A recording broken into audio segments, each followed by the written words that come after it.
Metallica, o cultuado quarteto americano, é o personagem do episódio de hoje da nossa série Aposto que Você Não Sabe. Assista o vídeo e tome contato com muita informação que você não sabia.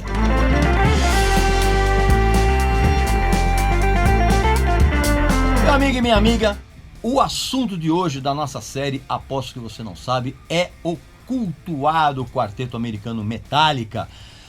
Antes de começar a falar, não esquece de fazer a assinatura aqui do canal, se inscreve aqui, aquela coisa toda que você já sabe como é que faz, né? Mas se inscreve aí pra gente poder continuar o nosso papo aqui, vai, vamos lá.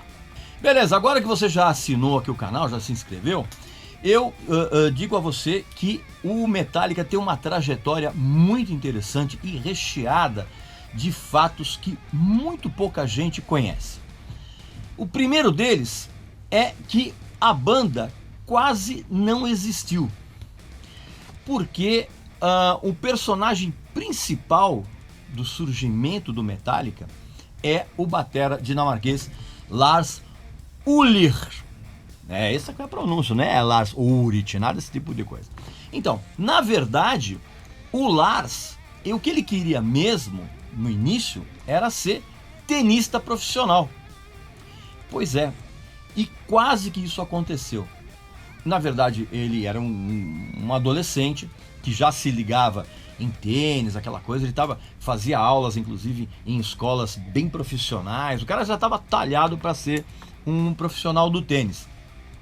Só que, como todo adolescente, quando você descobre que você pode beber, né, escondido, né, e você começa a ouvir rock and roll, é muito difícil você escapar desse binômio, vamos dizer assim. E aí, o que aconteceu? O Lars acabou deixando um pouco de lado a carreira de tenista dele no início. Já morando nos Estados Unidos, ele começou a se ligar em música de uma maneira assim completamente viciante. Assim. O cara era muito maluco, a família dele tinha grana, então o cara gastava dinheiro com discos, que era uma coisa impressionante.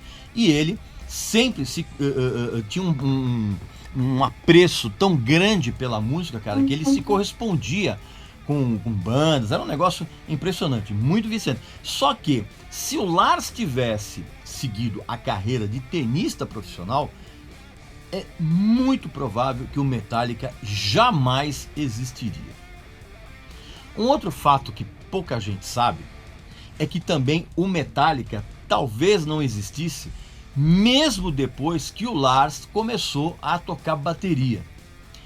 Porque, na verdade, no primeiro ensaio que ele fez, se eu não me engano, foi em maio de 81, ele fez um primeiro ensaio com o James Hetfield, que tinha sido levado por um amigo chamado Hugh Turner, que tinha visto um anúncio que o Lars tinha colocado num jornal ali da cidade onde ele morava, que o anúncio era mais ou menos assim: era baterista procura outros músicos que gostem de Iron Maiden, Diamond Head e Tigers of Pantang. E aí esse Hugh Turner viu o anúncio e levou um amigo dele que estava começando a aprender a tocar guitarra, que era o James Hetfield, na verdade. E esse primeiro ensaio foi simplesmente um desastre. Porque assim, o Lars não tocava absolutamente nada, né? Inclusive ele era um cara muito atrapalhado assim na hora de tocar. Ele não tinha noção de andamento. Ele, inclusive, nesse ensaio que ele fez com o James Hetfield, que inclusive deixou o James muito mal impressionado, foi assim: o Lars tocava, bicho, o prato da bateria caía toda hora do pedestal. Então toda hora o cara tinha que interromper esse ensaio, né, para pegar o prato e colocar de novo lá. E o cara atravessava tudo, não tocava absolutamente nada. E na hora que ele tocava, inclusive, ele fazia umas caras e bocas, assim, um negócio meio afeminado, assim, que deixou o James muito puto da vida. Tanto que, inclusive, ele chegou e falou assim, acabou o primeiro ensaio, ele foi embora e ele virou pro Hugh Turner e falou: cara, esse moleque não tem a menor condição. E para piorar, o Lars fedia muito, mas muito mesmo. Porque não sei se você sabe, cara, o europeu, normalmente, né, por uma questão de hábito, Ele não tem aquela frequência de banhos diários que a gente tem aqui no Brasil, por exemplo, e mesmo lá nos Estados Unidos. Então, assim, o cara tomava banho a cada 4, 5 dias. Então, na hora que eles estavam tocando, cara, o Lars, ele fedia tanto que o James declarou que, cara, esse também foi um empecilho que fez com que ele, a princípio, não quisesse de forma alguma tocar com o cara. Então o Metallica também poderia não ter acontecido se o James Hetfield tivesse levado a ferro e fogo esse tipo de primeira impressão que ele teve, né? Só que essa impressão mudou muito rapidamente quando o James descobriu que o Lars tinha grana, né, vinda dos pais, a ponto de ele comprar mais ou menos, na época, assim, uns 30, 40 LPs por semana.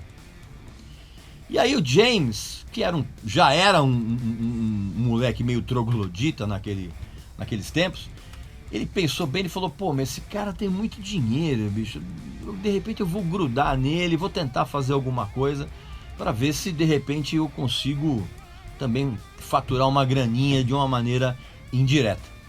E assim, por conta desse interesse muito pouco ético, vamos dizer assim, o James continuou a tentar fazer um trabalho com o Lars.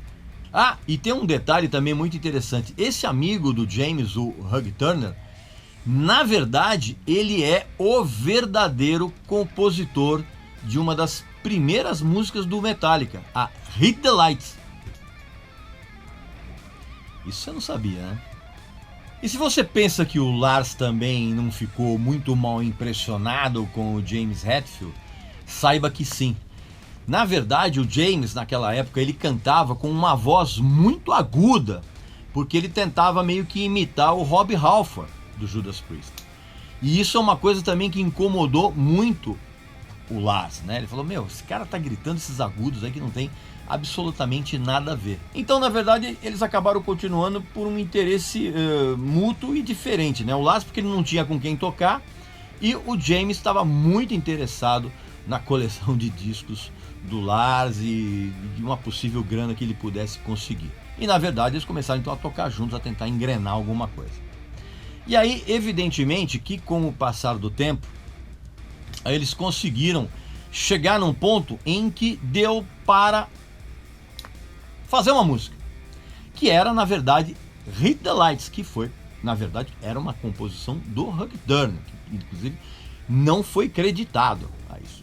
E aí eles conseguiram gravar uma música, porque eles souberam que tinha um dono de um fanzine chamado Brian Slagel.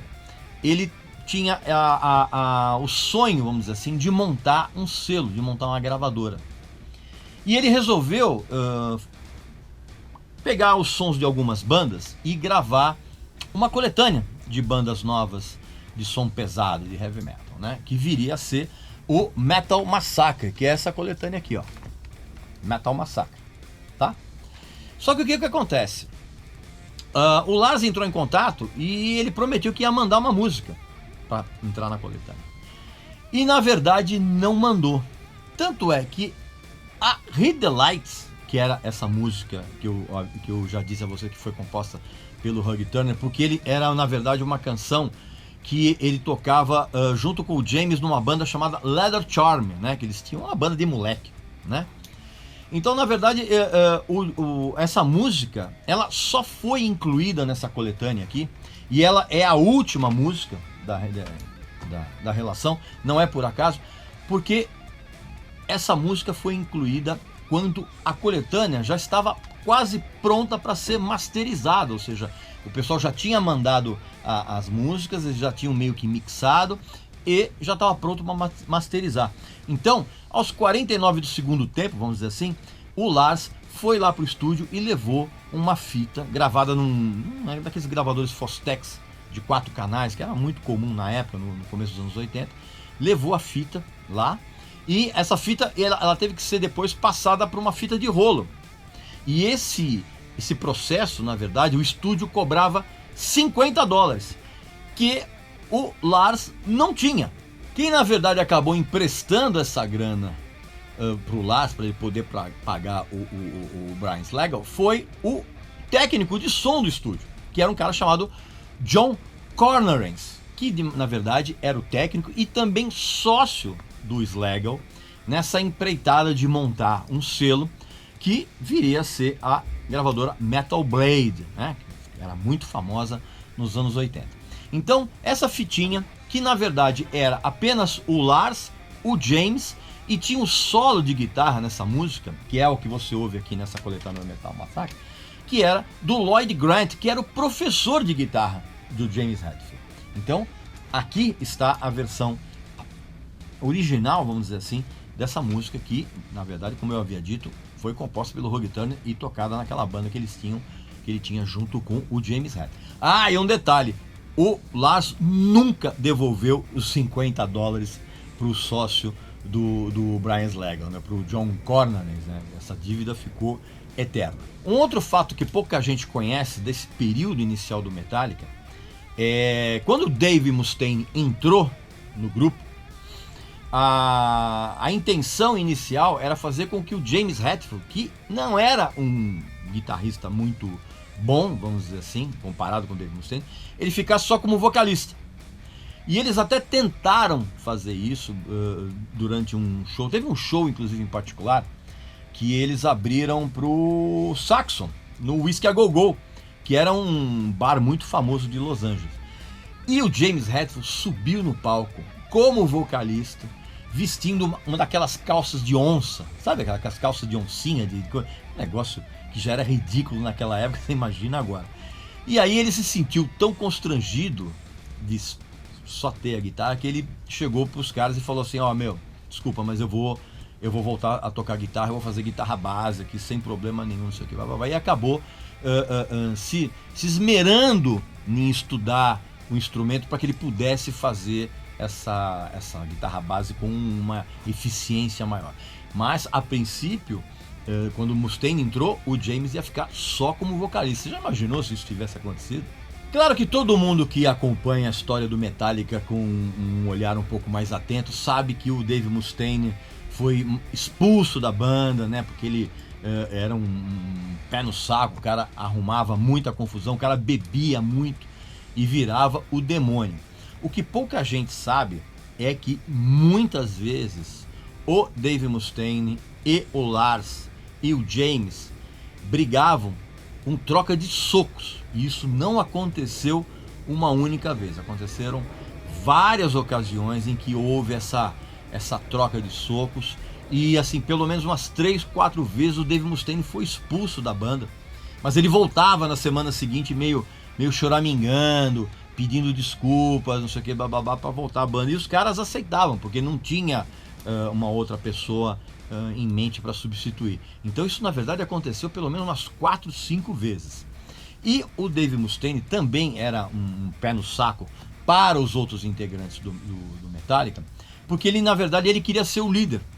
Tanto que inclusive nos primeiros shows da banda, assim, na fase em que ele estava ainda com o grupo, ele frequentemente nos shows ele assumia o microfone para falar com o público, para anunciar as músicas, e na verdade ele meio que queria ser o líder do grupo, e isso era uma coisa que incomodava muito o Lars e o James. Isso também era motivo para troca de socos, como eu acabei de contar aqui para vocês. Você tem uma ideia de como o Dave Mustaine ele arrumava tanta confusão? Teve uma vez uma briga entre o Lars e o Phil Sandoval, que depois, mais tarde, foi o guitarrista do Armored Saint, né, que é uma banda também muito boa. E para você ter uma ideia, o Dave Mustaine, na hora que viu a briga, ele foi defender o Lars, nada, ele se intrometeu na briga, ele acabou quebrando o tornozelo do Phil Sandoval. Pois é, inclusive tem um episódio muito interessante que décadas depois, né, o Dave Mustaine, seguindo aquela linha que normalmente os alcoólicos anônimos seguem quando você fica limpo, de você procurar todo mundo que você prejudicou e se desculpar, o Dave Mustaine fez isso. Assim, décadas depois ele procurou o Phil Sandoval ele se desculpou com ele e ele deu para o Phil Sandoval uma guitarra ESP novinha para ele. Deu de presente para ele, com uma maneira de pedir desculpa. Que foi uma atitude bem legal, mas já na época que o Dave Mustaine já tinha se livrado de droga, bebida, aquela coisa toda. Ou seja, isso demorou décadas para acontecer. E aí teve a entrada na banda do cara que realmente deu forma ao som do Metallica, como a gente ouviu nesse disco aqui, ó, no Kill 'Em All. O cara mais importante desse disco aqui foi o Cliff Burton. Cliff Burton, que na época tocava num grupo chamado Trauma, que era um som bem ruinzinho, diga-se de passagem. Eu não gosto. E o Cliff, quando ele entrou na banda, na verdade ele não queria entrar no grupo. O James e o Lars, eles ficaram mais ou menos uns 6 meses tentando convencer o Cliff Burton a entrar no grupo. E o Cliff, ele não queria de jeito nenhum. Primeiro porque ele achava os caras do Metallica muito ruins. Segundo, ele morava em São Francisco e o pessoal do Metallica morava em Los Angeles. E ele falou que jamais, de forma alguma, ele iria mudar de cidade para tocar com os moleques. Até porque o Cliff Burton era mais velho do que o Lars, do que o James e o Dave Mustaine. E o Cliff Burton já era um baixista muito bom. Ele inclusive tinha uma formação musical que permitia que ele fosse um cara, por exemplo, fissurado em Stanley Clarke, por exemplo. Pra você ter uma ideia. E ele achava os caras muito ruins. Mas aí o que acontece? Os caras ficaram insistindo tanto com o Cliff Burton. Prometeram a ele uma liberdade artística, uma liberdade, vamos dizer assim, uma liberdade musical, para ele poder fazer o que quiser na banda. Porque na época o Cliff Burton, ele estava interessado em transformar o som de baixo dele com uma abordagem de guitarrista. Ele, de uma certa forma, ele tocava o baixo dele de uma maneira que emulasse os sons dos guitarristas que ele adorava na época, que era o Jimi Hendrix, que era o Michael Schenker, que era o Tony Iommi, e o grande ídolo guitarrista do Cliff Burton, que era o Ed King, do Lynyrd Skynyrd. Meu amigo, mas você não sabia, né? Pois é, então aí prometeram tudo isso pro Cliff Burton e prometeram também que a banda inteira ia se mudar para São Francisco, para ele não ter que sair da cidade. E aí sim ele aceitou fazer parte da banda e, na verdade, ele foi uma figura fundamental para os arranjos desse disco aqui, que é o disco de estreia do Metallica, que é o Kill 'Em All, que é um disco sensacional. Mas é um disco que, na época, até por conta do cenário de música pesada naqueles tempos, ele vendeu muito pouco, na verdade. O Kill 'Em All nos Estados Unidos, por exemplo, acho que no primeiro ano do lançamento dele, ele vendeu 17 mil cópias, que era um número simplesmente irrisório dentro do mercado. Mas para uma banda que era iniciante, vamos dizer assim, os caras ficaram muito felizes da vida por ter vendido só isso. E, na verdade, foi nessa época, por exemplo, que o Cliff Burton, que tinha um conhecimento musical muito maior do que os outros caras, começou a mostrar pro Lars e pro James Hetfield outros sons, tipo Peter Gabriel, tipo ZZ Top, Kate Bush, sabe, essas coisas. Então, de uma certa forma, o Cliff Burton abriu um pouco a cabeça dos dois. E foi o Cliff Burton que chegou a dar aulas de teoria musical para os outros integrantes, porque ali ninguém sabia nada, ficava todo mundo tocando meio que na raça, meio que no ouvido. E ele, Cliff Burton, que era mais velho, um cara mais maduro, chegou e deu uma aula de teoria musical para todo mundo, para facilitar na hora de compor. E o Kill 'Em All, na verdade, foi um disco que foi gravado muito rapidamente e ele custou $10 mil para ser finalizado, em todas as etapas. Isso era uma grana meio que irrisória naqueles tempos para se lançar um disco. Bom, aí você sabe que o Mustaine foi mandado embora, compraram uma passagem de ônibus só de ida para ele voltar para São Francisco, aquela coisa toda que você sabe. Mas o que você não sabe é que um dos motivos do Dave Mustaine ter sido mandado embora, além dele ser um mala sem alça e dele brigar e ficar bêbado, aquela coisa toda, os caras da banda descobriram que o Dave Mustaine estava roubando equipamento deles. Cara, isso você não vai encontrar em lugar nenhum. Mas assim, a gota d'água foi quando o James e o Lars começaram a perceber que uns pedais, assim, umas ferragens, estavam começando a sumir do estúdio, cara, e descobriram que era o Dave Mustaine que estava roubando e revendendo. É mole? E aí você já sabe que o Dave Mustaine foi substituído pelo Kirk Hammett, que era guitarrista do Exodus, que tinha sido um aluno do Joe Satriani, também assim como o Steve Vai também. Aliás, o Joe Satriani deu aula para todo mundo naquela área, né? Só que uma coisa que você não sabe é que o Kirk Hammett, quando ele foi, porque era um sujeito tranquilão, maconheiro, relax, não sei o que, blá blá blá blá blá. Quando ele entrou, novamente se pensou em deixar o James Hetfield como vocalista. Ah, tem uma história, aliás, muito boa. Quando no comecinho do Metallica, antes deles entrarem no estúdio para gravar o Kill 'Em All, esse assunto voltou à tona, na verdade. E eles quase contrataram, sabe quem? O Jesse Cox, que era o vocalista do Tigers of Pantang, que tinha saído da banda depois de gravar esse disco aqui, ó, que é bem legal, que é o Wildcat. Vou até tirar do plástico aqui para vocês, ó. Wildcat, tá? Esse era o Jesse Cox, aqui, ó. Então ele tinha acabado de sair do Tigers of Pantang, que era uma banda que o Lars adorava, e ele chegou a ser contatado para isso, na verdade. Mas a coisa acabou não rolando porque o Jesse Cox ele já queria fazer uma carreira solo e falou, cara, eu não vou sair do Tigers of Pantang, que é uma banda já profissional, para entrar num grupo de moleques. E um outro cara que chegou a ser convidado e também recusou foi o John Bush, que era o vocalista do Armored Saint, aquele mesmo que do Phil Sandoval. Mas assim, também recusou, porque na verdade a banda já estava meio que... ia gravar, se eu não me engano, o segundo disco já estava bem encaminhado. Ele falou, cara, não vou trocar uma carreira aqui para tocar com os moleques.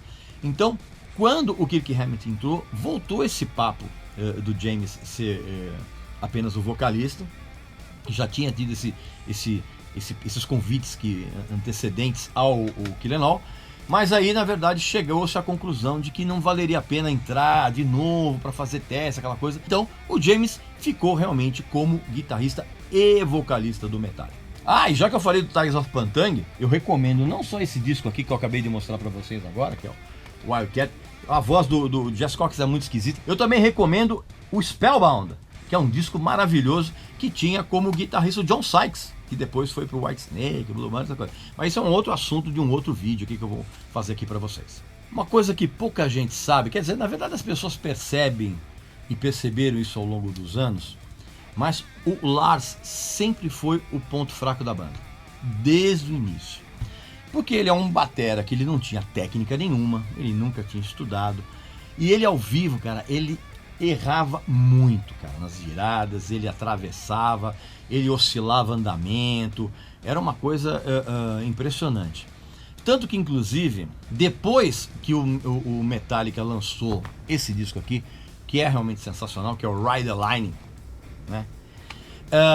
Esse tipo de performance do Lars, ele começou a incomodar muito. Aliás, as gravações desse disco aqui foram um inferno, justamente porque o Lars tinha uma performance de estúdio muito, muito ruim para os padrões de profissionalismo que se exige na hora de gravar um disco. Pra você ter uma ideia, tentaram fazer com que ele gravasse usando metrônomo aqui no Ride the Line.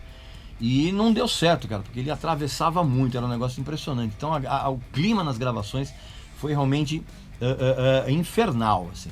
Em compensação, o James Hetfield tinha melhorado tanto como guitarrista, ele tinha se esforçado tanto para se tornar um bom guitarrista base, vamos dizer assim, que ele matava as gravações dele assim meio que de primeira, que foi o que começou a acontecer aqui na gravação do Ride the Line. E assim, e ele era tão rápido e tão eficiente que já nessa época ele começou a gravar os overdubs de guitarra, ou seja, sobreposições de gravações de um mesmo instrumento, mas repetindo tudo que ele fazia. Então às vezes ele colocava, por exemplo, uma guitarra na esquerda, uma guitarra na direita e uma guitarra no centro, para quando você ouvisse, você tinha aquele volume, aquele punch todo que é essencial para o som da banda. Aí, como eu falei, as gravações desse disco que foram realmente um clima muito ruim, principalmente pro produtor do disco, que era um cara chamado Flemming Rasmussen, que tinha trabalhado num disco do Rainbow chamado Difficult to Cure. E ele, na verdade, ele teve um trabalho e quase desistiu no meio das gravações. Ele chegou a meio que abandonar porque ele realmente viu que não tinha condições do Lars gravar um disco, né? Porque ele oscilava o andamento o tempo inteiro, tentaram gravar com metrônomo, não deu certo. Então foi um suplício para todo mundo envolvido nessa gravação. Inclusive o Lars fazia umas viradas meio desnecessárias, assim, isso era uma coisa que dava um bode muito grande. Para você ter uma ideia de como o clima estava meio ruim na banda, que nos shows da turnê do Ride the Line, o Lars ele errava tanto nos shows que o James começou a ter o hábito de cuspir nele toda vez que ele errava. E chegava, às vezes, tinha alguns shows, por exemplo, que o Lars terminava o show completamente cheio de catarro, assim, porque ele errava tanto e o James cuspia nele, que era uma coisa nojenta. Inclusive, os dois chegavam a brigar, a trocar socos no camarim por causa disso. É mole? Tem uma curiosidade a respeito de uma faixa desse disco aqui, que é a Creeping Death, que ela chegou a ser lançada nos Estados Unidos como se fosse um single, mas assim, não no tamanho de um compacto, no tamanho de um LP, em vinil colorido, né? Eu tô atrás disso há muitos anos, eu não consigo encontrar essas edições originais. Eu, inclusive, encontrei essa caixa aqui do Metallica, ó, que tem, vou mostrar aqui pra vocês, ó. Vou dar uma ideia de como era aqui, ó. Era esse single aqui, ó, Creeping Death, tá vendo? Só que isso aqui saiu no Brasil, infelizmente, em vinil preto, normal, tá vendo? Mas com aquele selo da Vertigo, tá vendo? Que é sensacional. Mas infelizmente o pessoal aqui no Brasil não teve a sensibilidade de lançar esse single em vinil colorido como eles tinham feito lá nos Estados Unidos. Uma pena, né? Mas tô atrás desses singles, tem que ser os singles originais, claro, né? Tô atrás disso, vamos ver se eu consigo encontrar. Na verdade, esse disco aqui tem uma série de plágios aqui que eu vou contar daqui a pouco para vocês. Tem um detalhe nesse período que quase ninguém sabe. Sabe quem era o líder do Metallica? Era o Cliff Burton. Não era o Lars, não era o James, era o Cliff Burton. Nada durante esse período era decidido sem a palavra final dele. Nada, rigorosamente nada. Nenhum movimento artístico, empresarial ou o que quer que seja era feito sem a palavra e a aprovação do Cliff Burton. Ele era o líder do Metallica. E era um cara, por exemplo, que trazia uma série de outros elementos para o som da banda, não só no Kill 'Em All, no Ride the Line, mas principalmente nesse que para mim é o meu disco favorito do Metallica, que é o Master of Puppets. Para você ter uma ideia, sabe aquele violão que tem no começo da Battery, que é uma música espetacular? Foi uma imposição do Cliff Burton, porque ele adorava um filme do Sergio Leone chamado Três Homens em Conflito, que até hoje a trilha, né, do Ennio Morricone, que é espetacular, é a música de abertura dos shows do Metallica, até hoje. E a ideia que ele teve, ele gostava muito de cinema, ele trouxe essa ideia de colocar o violão no comecinho da Battery, como se fosse uma espécie de trilha, né? Se você assistiu esse filme, você vai lembrar daquela cena, na penúltima cena do filme, que eles estão no cemitério, que tem um violão antecedendo aquele tema maravilhoso. Pois é, foi daí que o Cliff Burton teve a ideia de colocar o violão no começo de Battery. Também foi do Cliff Burton a ideia de colocar no meio ali da Disposable Heroes uma guitarra do Kirk Hammett imitando uma marcha militar. Também foi ideia do Cliff Burton. É um cara que tinha um domínio muito grande sobre os arranjos do Metallica. Uma história que pouca gente sabe é que no meio da turnê do Master of Puppets, o James Hetfield quebrou o pulso andando de skate. Sabe quem substituiu o Kirk Hammett em vários shows? O John Marshall, que era o guitarrista do Metal Church, só que nessa turnê ele estava trabalhando como road do Kirk Hammett.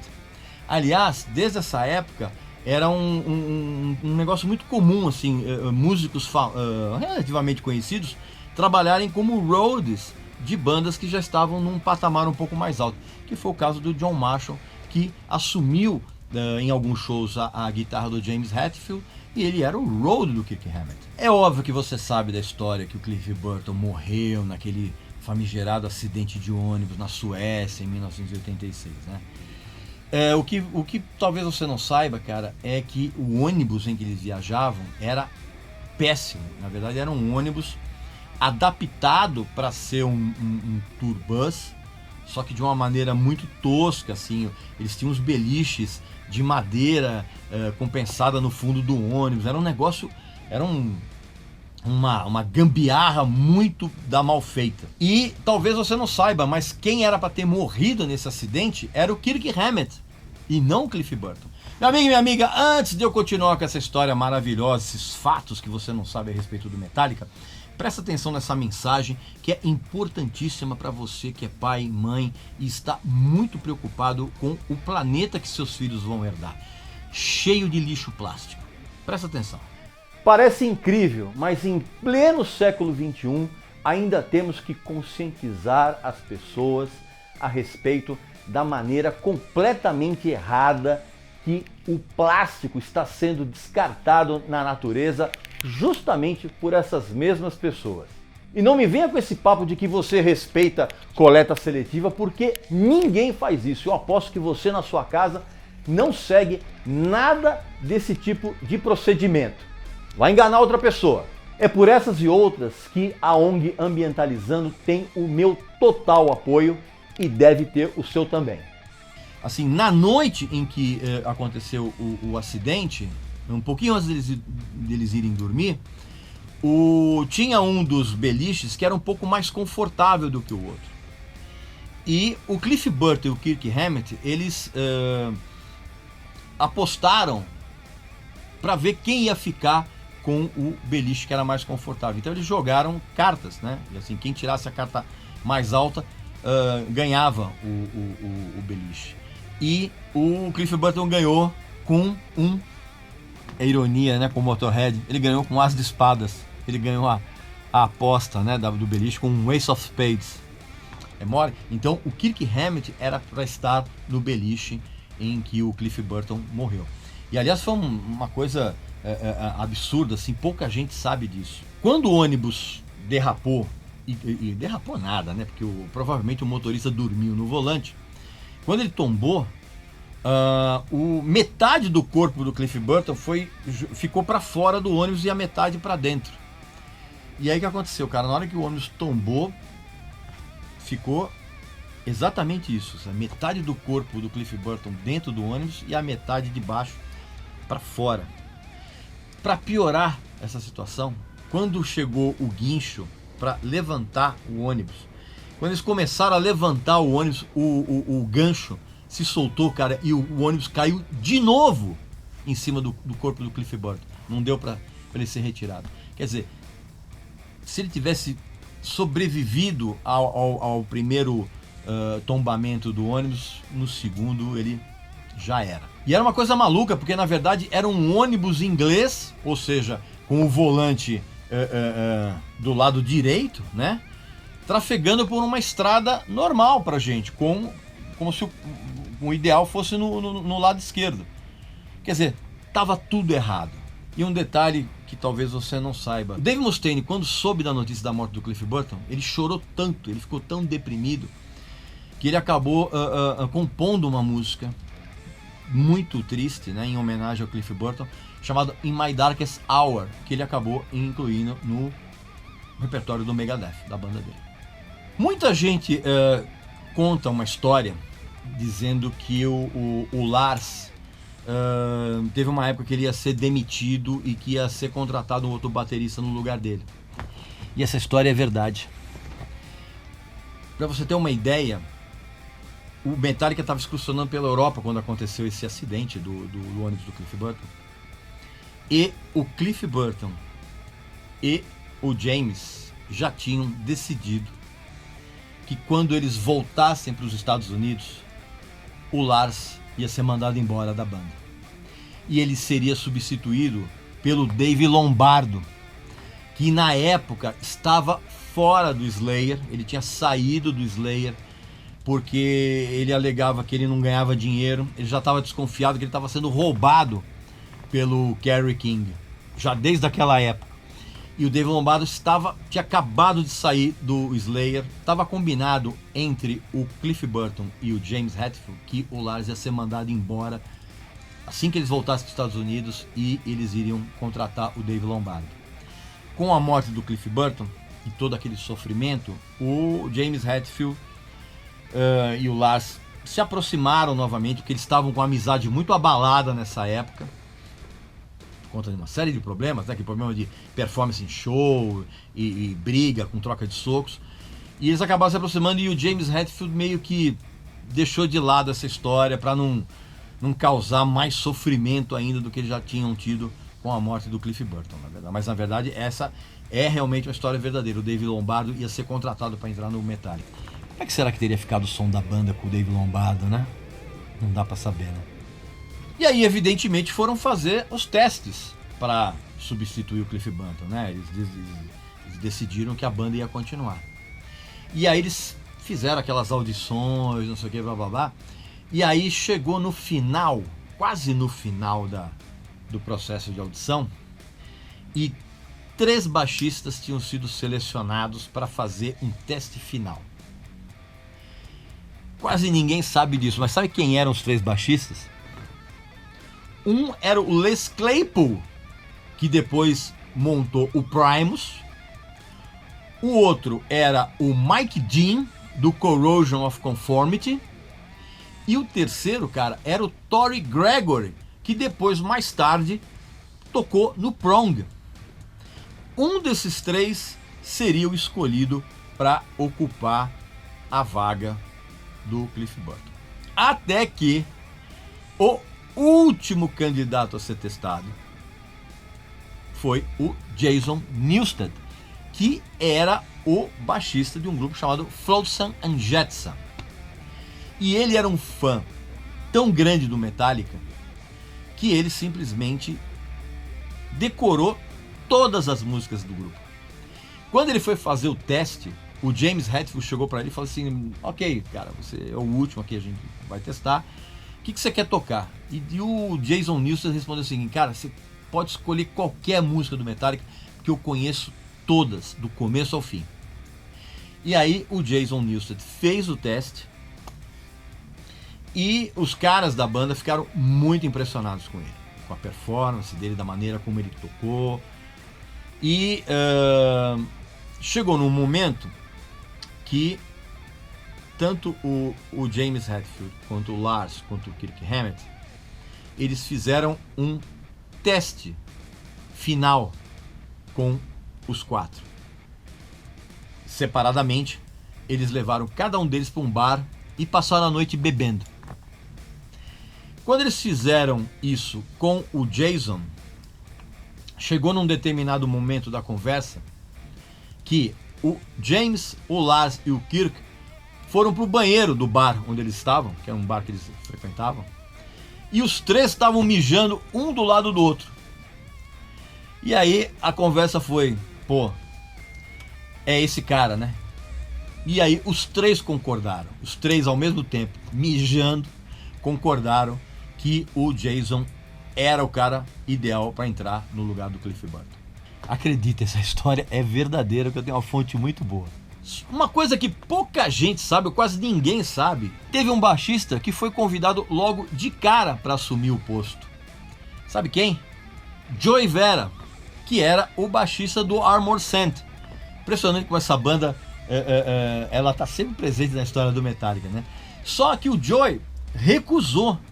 Porque o que acontece? Ele já estava com a banda dele, aquele mesmo papo do John Bush. Lembra que ele tinha falado que não ia aceitar o convite para ser vocalista porque ele já estava com a carreira? Pois é, o Joey também fez essa mesma consideração e recusou o convite para entrar no Metallica. Aí todo mundo que acompanha a história do Metallica sabe que o Jason foi um cara extremamente zoado dentro da banda. Na verdade, o que hoje a gente chama de bullying, né?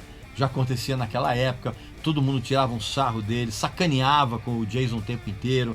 Os caras entravam no quarto do cara, jogavam tudo que ele tinha pela janela, colocavam pasta de dente dentro da mala do cara, despejavam pasta de dente dentro da mala do cara, roubavam coisas, fizeram o diabo com o Jason Newsted, que aguentava tudo aquilo porque ele era fã, porque aquela coisa toda, estava tocando Metallica, estava excursionando, ganhando dinheiro, aquele blá blá blá todo.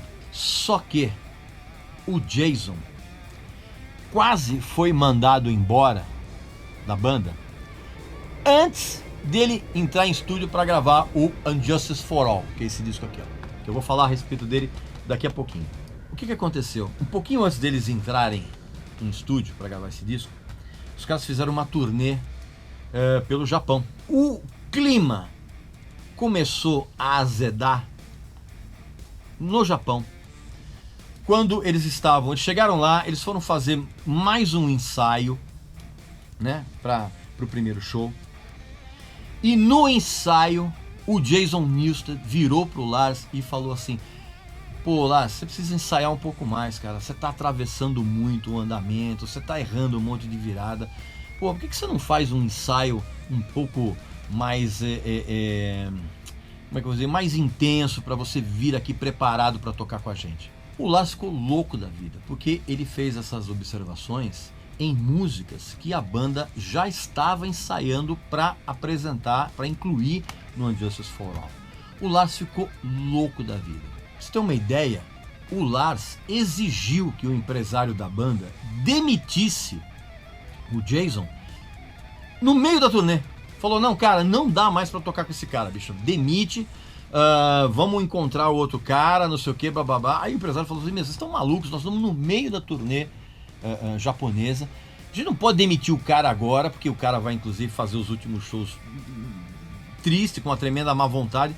Você tá maluco, pelo amor de Deus, mantém o cara. E aí o empresário convenceu lá, não sei o que, bababá, que não valeria a pena mandar embora justamente o cara que foi escolhido para substituir o Cliff Burton, cara. Seria um anti-marketing terrível para a banda.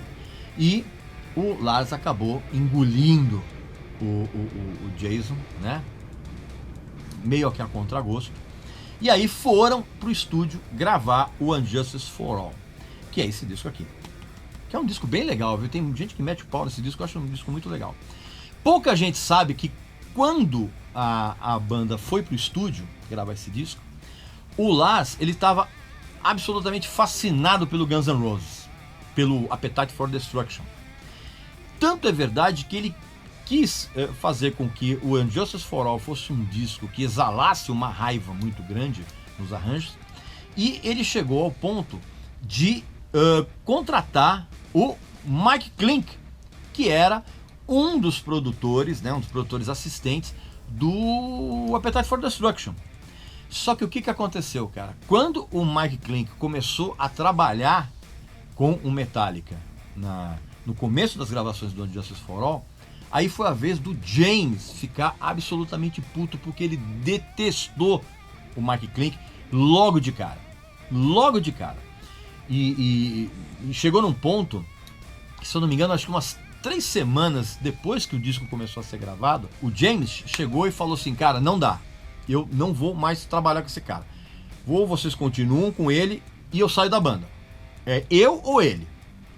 E aí, o que fizeram? Chamaram o Rasmussen de volta, que estava trabalhando num outro projeto, e ele largou o projeto que estava fazendo, adiou, veio para Los Angeles para gravar o Injustice for All e começar do zero. E aí tem aquela famosa história de que não se ouve o baixo do Jason Newsted nesse disco. Existem todas as teorias do mundo que você pode imaginar para justificar isso aqui, né? Mas na verdade, a verdade mesmo é que uma conjunção de fatores fez com que a gente não ouvisse e não prestasse atenção e não conseguisse realmente distinguir o som do baixo do Jason Newsted nesse disco. Primeiro, quando ele gravou, o Jason Newsted gravou os baixos desse disco, ele estava sozinho no estúdio, não tinha nem o Rasmussen do lado dele e nem os caras da banda. Ele gravou sozinho com um engenheiro assistente.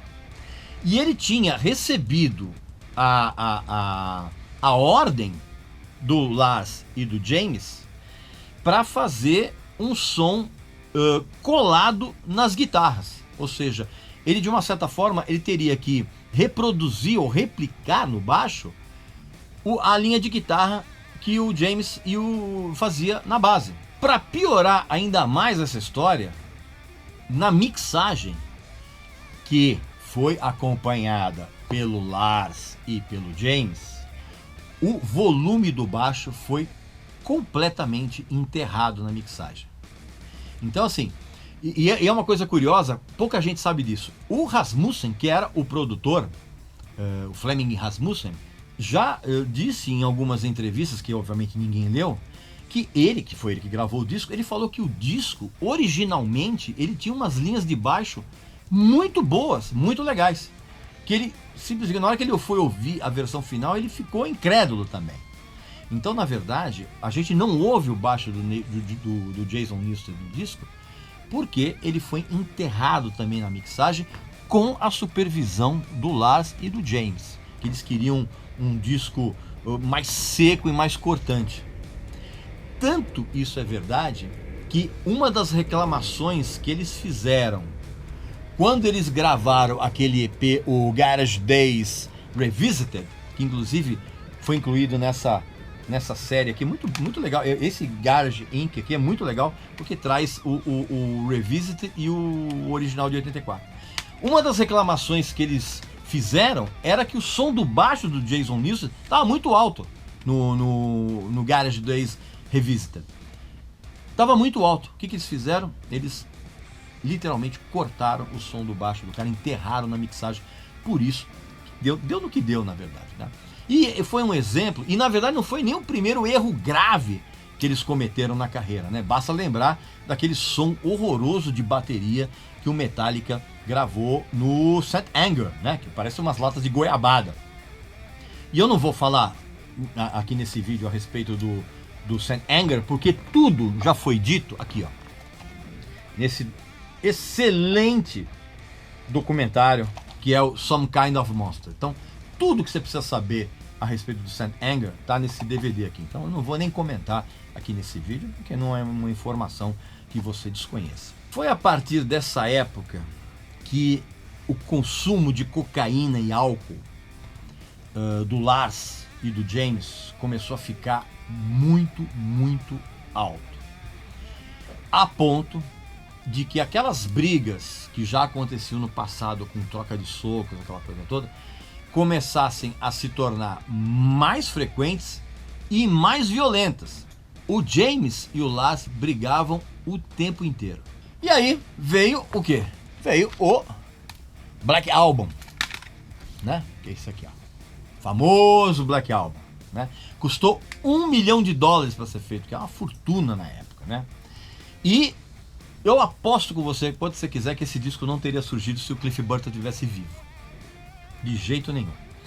Há algumas curiosidades a respeito desse disco que você tem que saber e provavelmente você não conhece. O Bob Rock, o produtor desse disco, ele foi escolhido por quê? Porque o Lars tinha ficado simplesmente boquiaberto com o som que ele conseguiu tirar de dois discos que o Bob tinha produzido. Um era o Sonic Temple, do The Cult, e o outro era o Dr. Feelgood, do Motley Crue. O som, principalmente o som de bateria desses discos, deixou o Lars simplesmente louco, e foi esse um dos motivos que fez com que eles trouxessem o Bob Rock para gravar o álbum. Além do fato de que o Bob Rock era o cara perfeito para a estratégia que a banda tinha tramado para esse disco, que era, sim, isso é verdade, popularizar o Metallica para um público fora do eixo do heavy metal mais radical, vamos dizer assim, fora do gueto. E foi o que o Bob Rock trouxe para esse disco. Uma das coisas mais fortes da presença do Bob Rock nesse disco, e que talvez, se você ouvir esse disco novamente, depois que você souber isso que eu vou contar, você vai ter uma outra percepção desse álbum. Primeiro que o Bob Rock chegou pro Lars e falou assim: cara, você vai fazer aula de bateria. Porque assim, o Lars já ficou louco da vida, já queria mandar o Bobby Rock embora, mas quem peitou a presença do Bobby Rock foi o James Hetfield. Que ele falou assim, não, cara, ele tá certo, você precisa fazer aula de bateria, porque você atravessa, você oscila o andamento o tempo inteiro. Tanto que, inclusive, cara, tem um documentário a respeito desse disco que acho que mostra isso. No estúdio onde estavam gravando, tinha uma sala, cara, onde o Lars ficava sozinho, estudando, com um metrônomo, as levadas desse disco. Então, assim, o Bobby Rock foi o cara que peitou. Ele falou, não, cara, você vai fazer aula de bateria e você vai estudar essas músicas aqui no estúdio antes de gravar. E uma outra coisa, que é fundamental, e se você ouvir o disco novamente, você vai perceber isso, vai ter uma outra percepção, é que o Bobby Rock chegou pro James e falou assim, cara, você está colocando muitas palavras nas letras das músicas. O ideal é que você coloque menos palavras e você prolongue as sílabas na hora de cantar. E isso fica muito perceptível, agora você vai ouvir, depois que eu acabei de falar isso, quando você ouve a performance do James em Enter Sandman e Sad But True, em que ele prolonga as sílabas, né? Enter Sandman é um exemplo típico disso, que é uma maneira muito diferente do que ele cantava nos discos anteriores do Metallica. E a presença do Bobby Rock e a interferência do Bobby Rock no disco também aconteceu em certos arranjos das músicas. Vou dar um exemplo. As orquestrações que você ouve em Nothing Else Matters e Unforgiven são ordens diretas do Bobby Rock. Aquele som imitando o cítara que você ouve no início de Wherever I May Roam foi uma ordem do Bobby Rock, não é uma sugestão, uma ordem, tipo, vai rolar isso. Tem uma guitarra imitando gaita de fole, se eu não me engano, numa música chamada The Struggle Within, que também é uma ideia do Bobby Rock. Agora, tem um detalhe que você certamente não sabe. O riff de Enter Sandman, aquele riff simplesmente sensacional, é do Kirk Hammett. Não é do James, cara, é do Kirk Hammett.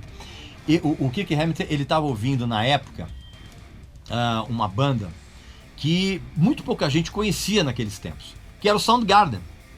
E o Soundgarden tinha gravado um disco chamado Louder Than Love, que tinha um lance de uns riffs assim, que ficavam meio que, quase que em loop. E o Kirk Hammett se inspirou nisso para compor o riff da Enter Sandman, que é de autoria dele, assim, não é do James Hetfield, não. E também foi nessa época que a amizade entre o Lars e o James deteriorou de vez. Eles se afastaram completamente. Por quê? Porque com o sucesso do Black Album, começou a entrar muito dinheiro. Porque o Lars começou a beber muito e a cheirar muita cocaína. Tanto que, inclusive, o Lars nessa época, ele era aquele bêbado cheirado, sabe? Que queria socializar com todo mundo, queria fazer festa o tempo inteiro, blá, blá, blá, aquela coisa toda. E o James, na verdade, era o cara que era o cara mais simples, né? Aquele turrão, meio redneck, sabe? Mal-humorado, né? Assim, e ele se afastou completamente do Lars nesse tipo de postura. Então a amizade dos caras ficou realmente muito abalada. E tem um detalhe desse disco que evidentemente talvez você nunca tenha feito uma alusão a respeito disso, né? A capa do Metallica, que é essa capa aqui, ó, eu vou até tirar aqui pra vocês poderem ver, que eu tô com o estojinho, esse estojinho aqui é um estojinho da época, eu até preciso trocar, porque ele tá meio antigo. A capa do disco, né, que é essa capa preta com a cobra aqui, não dá pra ler quase nada, né? Na verdade, essa capa, ela foi uma sugestão do Lars que funcionasse como uma antítese do álbum branco dos Beatles. Ó, tem até essa edição limitada, aqui ó. Aqui ó. É o mesmo conceito, só que com uma cor diametralmente oposta. Aqui, ó. Pode comparar aqui, ó. Tá vendo? O conceito dessa veio dessa aqui. Você nunca tinha parado para pensar nisso, né? Fala a verdade. Sabe aquele distanciamento que eu falei a respeito do Lars e do James? Pois é. O retrato disso é esse álbum aqui, ó. O Load, que é um disco que o fã mais radical do Metallica, que já tinha ficado muito bodeado quando o Black Album apareceu, o fã mais radical, ele detesta esse disco. Eu acho esse disco muito legal, você quer saber? Porque é um disco que, mais uma informação que quase ninguém sabe, esse é um disco que foi comandado, sabe por quem, cara? Pelo Kirk Hammett. Incrível, né? Pois é, ele foi o grande comandante desse disco. O James estava muito afastado do Lars, e foi nessa época que a amizade do Kirk e do Lars se tornou mais próxima, né? E esse disco, na verdade, ele foi feito para angariar uma simpatia do público grunge, né? Do grunge, né? Em geral. E de quem curtia, por exemplo, sons como Nine Inch Nails, o Jane's Addiction, que eram na época as bandas favoritas do Kirk Hammett e do Lars, né? E o James detestava tudo isso, você tá entendendo? E essa estratégia, na verdade, foi baseada num pensamento que eles tinham, porque com o surgimento do grunge, o Metallica, ele já era visto meio que como um mastodonte da velha guarda para aquela molecada toda, né? Inclusive, nas fotos promocionais desse disco aqui tem, eu não sei se aqui tem isso. Sabe aquela foto do beijo de língua entre o Lars e o Kirk Hammett? Essa foto que provocou manifestações de homofobia na época, ela foi feita exatamente para irritar o James. Ela foi feita exatamente com esse intuito, de irritar o James, que virou aquela coisa de provocação infantil.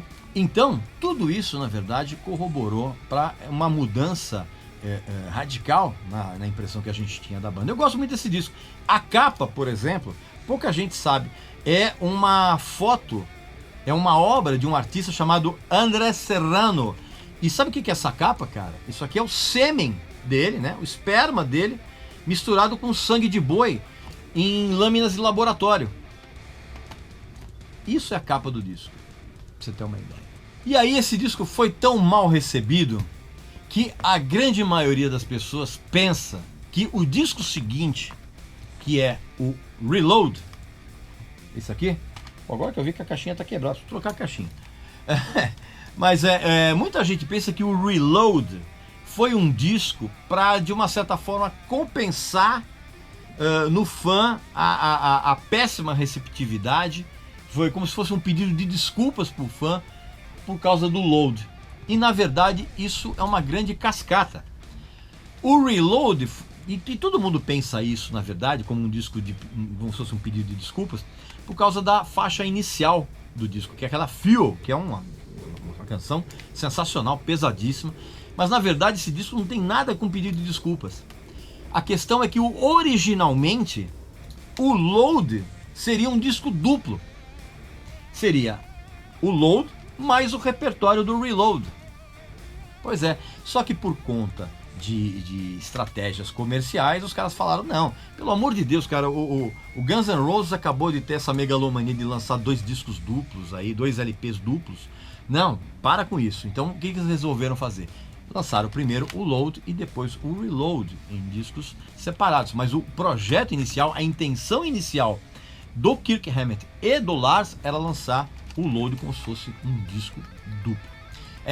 Meu amigo e minha amiga, eu vou interromper a nossa história aqui, porque eu vou falar a respeito de plágios. Lembra quando eu falei a respeito de plágios, alguns minutos atrás, quando eu estava falando do Ride the Line? Uma coisa que você tem que saber é a seguinte, cara. O riff de Trapped Under Ice, na verdade, veio de músicas que o Gary Holt, guitarrista do Exodus, levou para a banda dele. O riff de Trapped Under Ice veio de uma música chamada Impaler. Tem um trecho da letra de Creeping Death que veio de uma outra música que o Gary Holt tinha composto para o Exodus, chamada Dying by His Hand.